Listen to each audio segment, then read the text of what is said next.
నమస్కారం అండి. ఈరోజు అమ్మ ఆసరా వృద్ధాశ్రమంలో అన్నగం చేయడం జరుగుతుంది గాను శ్రీ బి భరద్వాజ్ గారు, శ్రీమతి ఫణిశ్రీ గారు వారి కుటుంబ సభ్యులు అన్నదాతగా వివరిస్తున్న ధన్యవాదాలండి. మీరు మీ కుటుంబ సభ్యులు నిండు నూరేళ్లు ఆయురారోగ్యాలతో అష్టైశ్వర్యాలతో వద్దని కోరుకుంటూ అన్నదాత సుఖీభవ. అలాగే ఈరోజు సందర్భం ఏంటంటే మానవ సేవ మాస లక్ష్యంగా 65 మంది రాష్ట్రవృద్ధులకు ఆకలి తీర్చడానికి ఆ షిరిడి సాయిబాబా ఆశీస్సులతో శ్రీ బి భరద్వాజ్ గారిచే స్కంద షష్ఠి రోజు సందర్భంగా వారి చెల్లెలు శ్రీమతి మేధా గారికి, వారి బావ శ్రీ అనిల్ గారికి స్కంద మరియు కార్తికేయన్ దీవెనలతో సంతానం కలగాలని కార్తికేయన్ పూజ మరియు అనగం చేయడం జరుగుతుంది. అలాగే శ్రీమతి మేధా గారికి, శ్రీ అనిల్ గారికి సంతాన ప్రాప్తి రాస్తూ, అలాగే శ్రీ బి భరద్వాజ్ గారికి, ఫణిశ్రీ గారికి వారి కుటుంబ సభ్యులందరికీ ధనాలు తెలుపుకుంటూ కార్తికేయన్ ఆశీస్సులు వారికి ఎల్లప్పుడూ కోరుకుంటూ ధనాలు తెలుపుకుంటూ, అలాగే శ్రీమతి మేధా గారికి, అనిల్ గారికి కార్తికేయన్ ఆశీస్సులు ఉండాలని కోరుకుంటూ వారికి తొందరగా సంతానం కలగని మనస్ఫూర్తిగా కోరుకుంటూ, అలాగే ఈరోజు కార్తికేయన్ పూజ మరియు అనగం చేస్తున్నందుకు ధనాలు తెలుపుకుంటూ అలాగే కార్తికేయన్ పూజ చేయడం జరుగుతుంది.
అలాగే శ్రీమతి మేధా గారికి, శ్రీ అనిల్ గారికి సంతానం కలగాలని మనస్ఫూర్తిగా కోరుకుంటూ, వారు ఏ సంకల్పం అనుకున్నారో అది నెలలు కోరుకుంటూ వారికి అంతా మంచిగా మనస్ఫూర్తిగా కోరుకుంటూ మేధా గారికి మరియు అనిల్ గారికి, అలాగే భరద్వాజ్ గారికి, ఫణిశ్రీ గారికి వారి కుటుంబ సభ్యులందరికీ స్కంద మరియు కార్తికేయన్ ఆశీస్సులు ఉండాలని మనస్ఫూర్తిగా కోరుకుంటూ, అలాగే ఈరోజు కార్తికేయని పూజ చేయడం జరుగుతుంది. అలాగే మీ కుటుంబ సభ్యులైన శ్రీ బి భరద్వాజ్ గారికి, శ్రీమతి ఫణిశ్రీ గారికి, శ్రీ బింబాధర్ గారికి, శ్రీమతి శ్రీదేవి గారికి, శ్రీమతి మేధా గారికి, శ్రీ అనిల్ గారికి, చిరంజీవి ధ్యాన్ గారికి, మీకు మీ కుటుంబ సభ్యులందరికీ దీర్ఘాయుష్మాన్ భవ. మీరు మీ కుటుంబ సభ్యులు నిండు నూరేళ్లు ఆయురారోగ్యాలతో అష్టైశ్వర్యాలతో వద్దని కోరుకుంటూ, అలాగే సంవత్సరం తలపెట్టిన అన్ని పనులు విజయం లభించి ఆధ్యాత్మికంగా వ్యక్తిగతంగా ఉన్నత శిఖరాలు అధిరించే శక్తి ఆ భగవంతుడు మీకు ప్రశంసలు కోరుకుంటూ, అలాగే మీకు ఎన్నటితరమైన ఆయురారోగ్యాలు అష్టైశ్వర్యాలు సుఖశాంతులను ప్రసంగం దేవుని వేడుతూ దీర్ఘాయుష్మాన్ భవ. అలాగే మీరు మీ కుటుంబ సభ్యులు ఏ సంకల్పం అనుకున్నది నెరవేరాలని కోరుకుంటూ, మీకు అంతా మంచిగా మనస్ఫూర్తిగా కోరుకుంటూ మీకు మీ కుటుంబ సభ్యులందరికీ ధన్యవాదాలండి.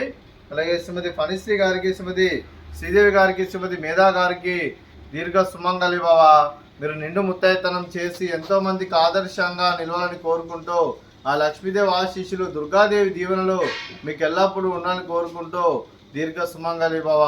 అలాగే భరద్వాజ్ గారికి, ఫణిశ్రీ గారికి వారి కుటుంబ సభ్యులందరికీ షిరిడి సాయిబాబా ఆశీస్సులు, అలాగే స్కంద కార్తికేయన్ ఆశీస్సులు ఎల్లప్పుడూ ఉండాలని కోరుకుంటూ ధనాలు తెలుపుకుంటూ, అలాగే ఈ ఆశ్రమానికి పెద్ద దిక్కువరుస్తున్న తండ్రి లాంటి పెంటేశ్వర కుమారి పుష్పలమ్మ గారికి పాదాభివందనం చేస్తే ఇక్కడ 365 రోజులు నిత్య అన్నదానం జరగాలని కాన్సెప్ట్తో ముందుకు వచ్చి తాను చేస్తున్న 100 మంది 1000 మందితో చేపిస్తున్న వెంకటేశ్వర కుమారి పుష్పలమ్మ గారి వారి కుటుంబ సభ్యులు అందరూ ఎల్లప్పుడూ నిండు నూరేళ్లు ఆయురారోగ్యాలతో అష్టైశ్వర్యాలతో వద్దని కోరుకుంటూ వారికి వారి కుటుంబ సభ్యులందరికీ ధన్యవాదాలండి.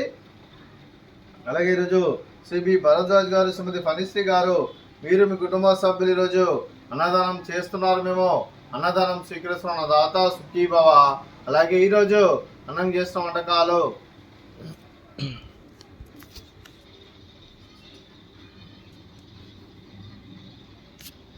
ఫ్రూట్స్ బనానా, అలాగే స్వీట్ జిలేబీ, అలాగే రైసు, అలాగే బెండకాయ కర్రీ, అలాగే టమాటా పప్పు, అలాగే సాంబారు.